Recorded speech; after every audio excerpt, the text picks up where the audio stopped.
pembahasan. Yang pertama, karakter kepemimpinan ideal. Kepemimpinan dapat dipandang sebagai suatu instrumen dalam upaya mempengaruhi dan mengendalikan orang atau kelompok agar mau bekerja dalam mencapai tujuan tertentu. Selain itu juga kepemimpinan sangat diperlukan dalam menggerakkan aktivitas suatu organisasi. Jadi, kepemimpinan ini merupakan salah satu faktor penentu dan terpenting dalam suatu organisasi. Suatu organisasi akan berjalan dengan baik apabila kepemimpinan punya rasa tanggung jawab yang tinggi. Rasa tanggung jawab seorang pemimpin merupakan salah satu karakter dari kepemimpinan ideal. Tapi tidak kalah penting, seorang pemimpin harus cerdas agar senantiasa dapat memilih dan memecahkan suatu masalah yang dihadapi dalam organisasi yang dipimpin. Untuk lebih jelasnya, penulis akan membahas tentang karakter kepemimpinan ideal. Kepemimpinan yang ideal sedikitnya mempunyai 8 karakter, yaitu A. Cerdas. Kecerdasan didapat dari hasil belajar, sehingga kaya akan ilmu pengetahuan. Jika seseorang akan cerdas, maka dapat diperlukan semangat belajar dengan tekun dan rajin. Dalam hal ini, seorang pemimpin akan bisa dengan cepat dan tepat membuat sesuatu. Lagi pula semua permasalahan akan cepat terselesaikan. B. Bertanggung jawab. Seorang pemimpin yang ideal harus bertanggung jawab, dalam artian harus bertanggung jawab terhadap dirinya dan juga bertanggung jawab terhadap anggotanya dalam suatu organisasi. Bertanggung jawab salah satu beban terberat, namun terasa ringan jika dibarengi dengan ilmu dan takwa. C. Jujur. Seorang pemimpin yang ideal harus jujur, sehingga akan mampu untuk terbuka pada anggotanya dalam segala kebijakan yang diambil. Seorang pemimpin yang mempunyai sifat jujur pasti akan membuat seluruh anggota percaya terhadap segala perkataan dan tindakannya. Akan cepat diikuti dan dilaksanakan oleh seluruh anggota organisasinya. D. Dapat dipercaya. Seorang pemimpin yang ideal harus dapat dipercaya, sehingga akan mampu untuk saling percaya dan tidak ada kecurigaan. Kepercayaan inilah yang mengacu setiap anggota untuk lebih maju. Intinya, jangan sampai membuat suatu tindakan yang salah, sehingga akan menjadikan ketidakpercayaan. E. Inisiatif. Seorang pemimpin yang ideal harus inisiatif, sehingga akan mampu untuk memutuskan segala hal dengan benar. Selain itu juga memiliki kemampuan untuk menemukan solusi baik dengan kemajuan organisasinya. Konsisten dan tegas. Konsisten dalam artian bahwa seorang pemimpin yang mampu menjalankan setiap aturan dan kebijakan. Sedangkan tugas yang dalam artian bahwa seorang pemimpin tidak membebaskan anggotanya, namun juga tidak mengekang anggotanya. G. Adil. Seorang pemimpin yang ideal harus berbuat adil, sehingga mampu untuk memperlakukan anggotanya dengan perlakuan yang sama sesuai dengan tugas dan bidangnya masing-masing. Begitu juga seorang pemimpin tidak memihak pada salah satu anggota, melainkan semua anggota. H. Lugas. Seorang pemimpin yang ideal harus lugas, sehingga akan mampu untuk menjelaskan pemikirannya secara langsung dan tidak bertele-tele. Selain itu juga seorang pemimpin harus mempunyai kebijakan, kepedulian pada kepentingan bersama, dan didukung oleh hati nurani yang bersih, tulus, dan ikhlas. Kepemimpinan ideal identik dengan kepemimpinan masa depan, seperti pendapat Sheila Murray Bettel dalam bukunya yang berjudul Making a Difference. Terdapat 13 sifat antara lain: A. Memiliki visi dan misi, memiliki strategi dan pemikiran yang mampu memikat orang lain, memiliki etika untuk membangun kepercayaan anak buah, mampu menciptakan perubahan untuk masa depan. PK. Untuk menciptakan loyalitas, berani mengambil risiko, memiliki kemampuan dalam mengambil keputusan, mampu mengambil keputusan yang bijaksana, mampu berkomunikasi secara efektif, mampu membangun tim, memiliki keberanian bertindak, memiliki komitmen yang kuat, dan memiliki sifat jujur. Dengan demikian, setidaknya seorang pemimpin organisasi harus memiliki kepedulian terhadap orang lain, dalam konteks ini yaitu anggota kelompok. 2. Kepemimpinan dan manajemen. Dalam menjalankan prosesnya, kepemimpinan itu serupa dengan manajemen dalam segala hal. Namun di sisi lain ada juga perbedaan dengan manajemen. Dalam hal serupa, proses kepemimpinan mencakup kerjasama dengan orang lain, begitu pula dengan manajemen. Selain itu, kepemimpinan peduli akan pencapaian tujuan yang efektif. Demikian juga dengan manajemen. Umumnya banyak fungsi manajemen yaitu aktivitas yang konsisten dengan definisi kepemimpinan. Antara kepemimpinan dan manajemen terdapat perbedaan. Kajian tentang kepemimpinan sejak dimulai pada masa Aristoteles, sedangkan manajemen dimulai pada abad 20 dengan lahirnya masyarakat industri.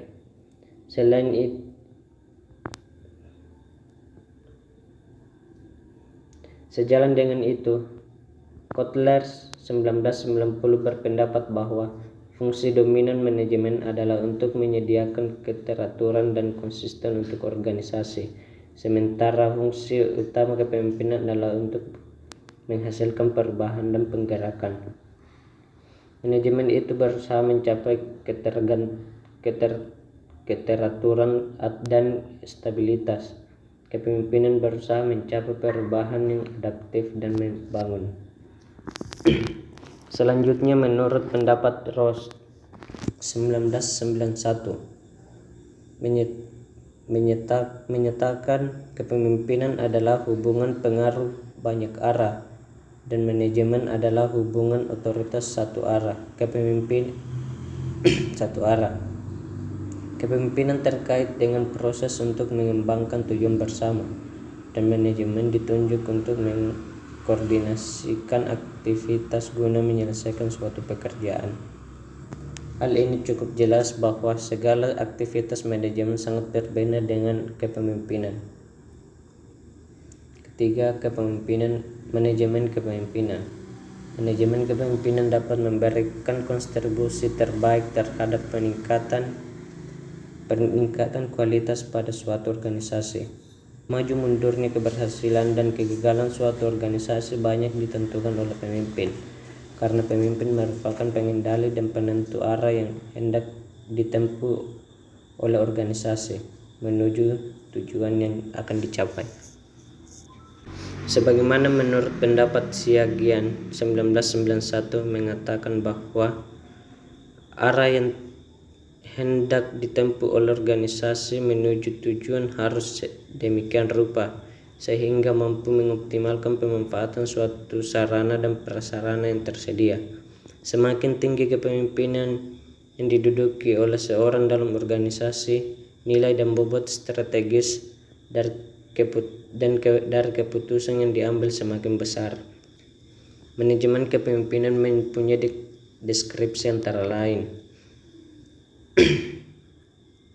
mampu menetapkan tujuan strategis organisasi, mampu mengorganisasikan pekerjaan yang ada, mampu menetapkan waktu pencapaian tujuan, mampu menggerakkan kinerja, mampu melibatkan para anggota dalam pelaksanaan tugas, mampu berinteraksi dengan orang lain, mampu berintrospeksi terhadap kinerjanya sehingga sebagai pemimpin memiliki kepribadian yang kuat dan tangguh, menerapkan gaya kepemimpinan demokratis dan transparan, mampu berkomunikasi dengan baik, mengambil keputusan berdasarkan aspirasi bawahannya.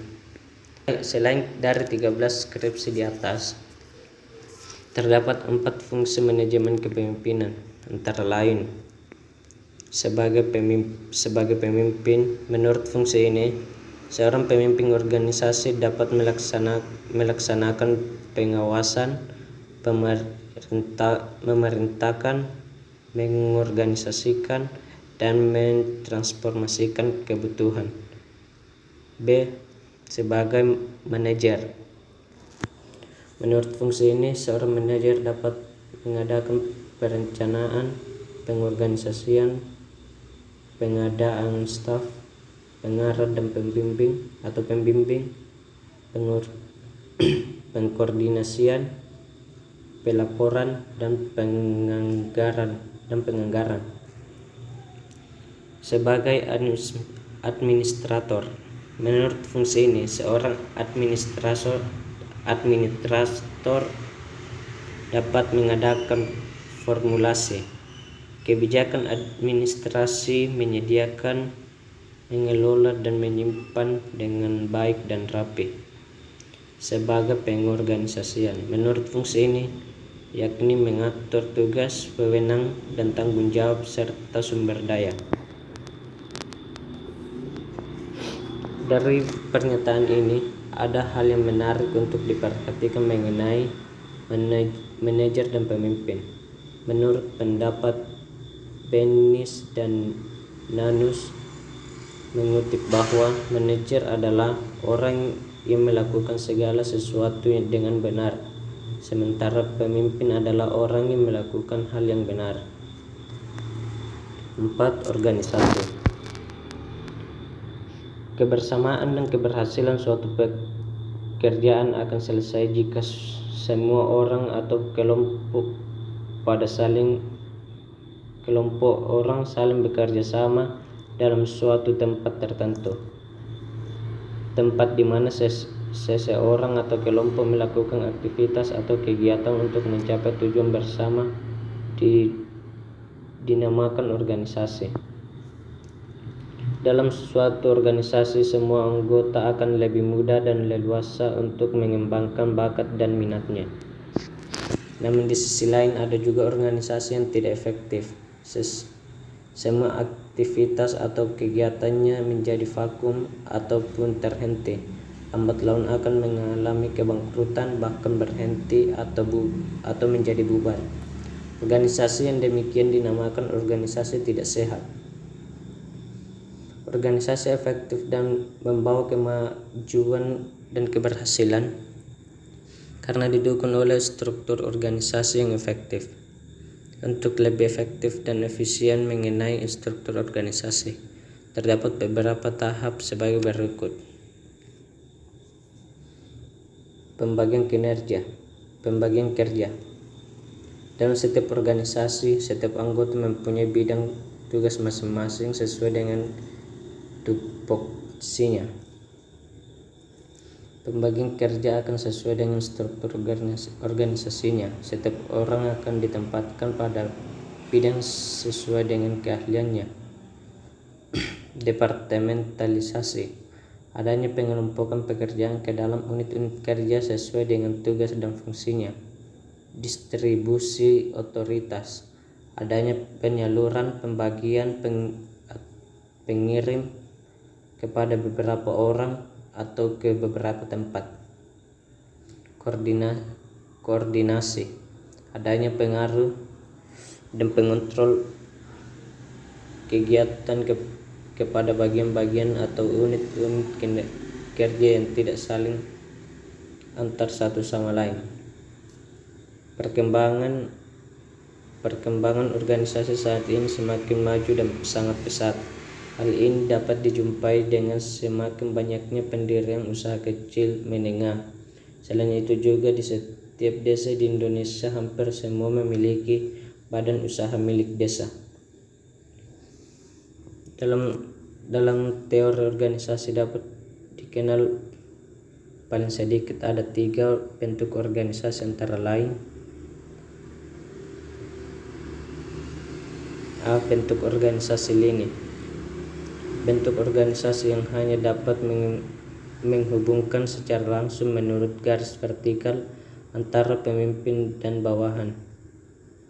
Bentuk ini merupakan organisasi yang paling kecil, misalnya bengkel mobil, kedai warung, kafe, dan lain-lain. Bentuk organisasi lini dan staf. Bentuk organisasi yang dapat menghubungkan secara tidak langsung dengan melalui garis komando antar pimpinan, staf, dan bawahan. Bentuk ini merupakan bentuk organisasi besar yang bersifat kompleks, misalnya kantor, dinas, dan lain-lain. Bentuk organisasi fungsional. Bentuk organisasi yang berdasarkan sifat dan macam pekerjaan yang harus dilakukan sesuai dengan bidang keahlian atau spesialisasi. Bentuk ini merupakan bentuk organisasi besar yang bersifat kompleks, misalnya lembaga, kementerian, perusahaan, penerbit buku, dan lain-lain. Kesimpulan: karakter akan memungkinkan untuk timbulnya kepercayaan, sedangkan kepercayaan itu memungkinkan akan timbulnya kepemimpinan. Kepemimpinan dapat dipandang sebagai suatu instrumen dalam upaya mempengaruhi dan mengendalikan orang atau kelompok agar mau bekerja sama dalam mencapai tujuan tertentu.